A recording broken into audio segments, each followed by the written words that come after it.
नमस्कार दोस्तों, स्वागत है आपका मेरे चैनल पे। दोस्तों, क्यों साब ग्रिपन फाइटर जेट ने F-16 और राफेल फाइटर जेट का बहुत ज़्यादा नुकसान किया है, इन पे कहर बरसाया है।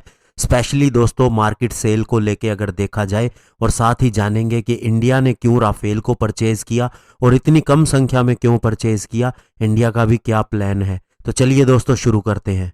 दोस्तों, जैसा कि आप जानते हैं कि फाइटर जेट मार्केट के अंदर अगर सबसे पहले शुरुआत किसी ने की है एक्सपोर्ट करने की, तो उसके अंदर अमेरिका का ही नाम आता है। इसकी कंपनी लॉकहीड मार्टिन की बात करें, बोइंग की करें, नॉर्थरोप ग्रुमन की बात करें, तो इन्होंने बहुत से अच्छे फाइटर जेट बनाए हैं। लेकिन उसके बाद अन्य देशों ने भी फाइटर जेट पे काम किया। हालांकि दोस्तों वे अमेरिका जितने सफल नहीं हो सके। 5th जनरेशन फाइटर जेट बनाना बहुत ही ज़्यादा महंगा है और साथ ही हर एक की कैपेबिलिटी भी नहीं है। इसीलिए F-35 और F-22 अभी अमेरिका ने ही बनाए हैं। रशिया काम कर रहा है, लेकिन अभी उस फाइटर जेट के बारे में कुछ पता नहीं है कि कैसा निकलेगा। और वहीं चाइना के J-20 की बात है तो इसके बारे में तो बहुत से डाउट है। दोस्तों, हम ग्रिपन फाइटर जेट जो कि साब का फाइटर जेट है और इसका नाम JAS-39 ग्रिपन भी है, ये सबसे ज़्यादा सेल हुआ है अगर हम फाइनेंशियल टर्म्स के हिसाब से देखें। और साथ ही इसे बहुत ही अच्छा फाइटर जेट माना गया है पुराने फाइटर जेट की फ्लीट को रिप्लेस करने के लिए। न केवल अमेरिकन बल्कि अफ्रीकन और एशियन कंट्री को भी ये अच्छी खासी संख्या में बेचा गया है। दोस्तों, डिफेंस राइटर चार्ली गाउ बताते हैं कि ग्रिपन फाइटर जेट सबसे पहले पोस्ट सोवियत कंट्रीज को बेचा गया, और एक कारण ये भी था इनका नेटो में शामिल हो जाना, क्योंकि दोस्तों ये फाइटर जेट नेटो कंपैटिबल था और इसका प्राइस भी अफोर्डेबल था। इसके अलावा जो यूरोपियन कंट्री थी उन्होंने या तो यूरोफाइटर टाइफून के साथ जाना ठीक समझा, और यूरोफाइटर टाइफून बनाया भी 3 कंट्रीज ने मिलके। और इसके अलावा बहुत सी यूरोपियन कंट्रीज ने F-16 को भी बेहतर माना। और इसके अलावा दोस्तों कुछ कंट्री जैसे कि पोलैंड, हंगरी, चेकोस्लोवाकिया, बुल्गारिया, इन्होंने रशिया के MiG-29 फाइटर जेट के साथ में जाना ठीक समझा। लेकिन अभी ये पुराने होते जा रहे हैं और अब इनको भी लग रहा है कि फाइटर जेट को रिप्लेस करना चाहिए। और सबसे पहले हंगेरियन एयरफोर्स ने रिप्लेस किया अपना फाइटर जेट ग्रिपन के साथ में 2003 में।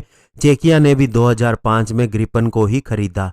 और इसके 2 साल बाद दोस्तों स्लोवाकिया ने भी सोचा कि वह अपने फाइटर जेट को रिप्लेस करे ग्रिपन से या फिर US के F-16 से, और माना जा रहा है कि यह भी ग्रिपन को ही खरीदेगा। और बुल्गारिया के बारे में यह सोचा जा रहा है कि वह यूरोफाइटर टाइफून US F-18 के बारे में भी सोच रहा है, लेकिन ग्रिपन को ही खरीदेगा। और जहां तक पोलैंड की बात है तो उसके US के साथ रिलेशन अच्छे हैं, इसलिए वह F-16 को खरीद सकता है। तो ऐसे में दोस्तों ये कंट्रीज ज़्यादा पैसा नहीं खर्च सकती, ज़्यादा इनको फाइटर जेट भी नहीं चाहिए। ग्रिपन इनके लिए ठीक है, लेकिन दोस्तों इसका प्रभाव राफेल पे, और सबसे बड़ी बात है F-16 हालांकि काफ़ी ज़्यादा बेचा गया है, लेकिन इसके ऊपर भी अभी काफ़ी पड़ रहा है। और यूरोफाइटर टाइफून पे भी इसका काफ़ी प्रभाव पड़ रहा है, क्योंकि ये तीनों एक जैसे ही फाइटर जेट है। तो ऐसे में दोस्तों क्यों ग्रिपन को ज़्यादा खरीदा जा रहा है, इसका कारण ये भी है कि इसका पर फ्लाइट कॉस्ट भी कम है, जो कि दोस्तों $4700 पर फ्लाइट आवर है। और F-16 की बात करें तो ये $7000 पर फ्लाइट आवर है। और इसके अलावा अगर इसके आगे बढ़े F-18 की बात करें तो ये $10,000 पर फ्लाइट आवर है। MiG-29 हालांकि अफोर्डेबल है, 4500 पर फ्लाइट आवर है।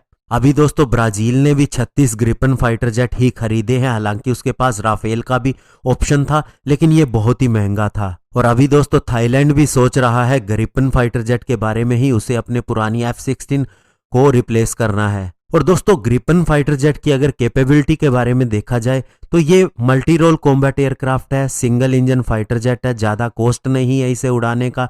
इसके अलावा हर तरह की मिसाइल इसके साथ में इंटीग्रेट हो सकती है, जैसे कि AIM-9 के सारे वेरिएंट, जर्मनी की IRIS-T missile, AIM-120, meteor, mica, AGM-65 और भी कई मिसाइल इसके साथ में सारी अटैच हो सकती हैं। अब दोस्तों बात आती है कि इंडिया ने क्यों नहीं इसे खरीदा, जबकि ये अभी भी MMRCA के तहत कंटेंडरशिप के अंदर है। लेकिन दोस्तों पहले राफेल को इंडिया ने चुना, उसका कारण ये था कि राफेल की टेक्नोलॉजी बहुत ही अच्छी है। वो महंगा जरूर है, लेकिन इससे कहीं ज़्यादा बेहतर फाइटर जेट है।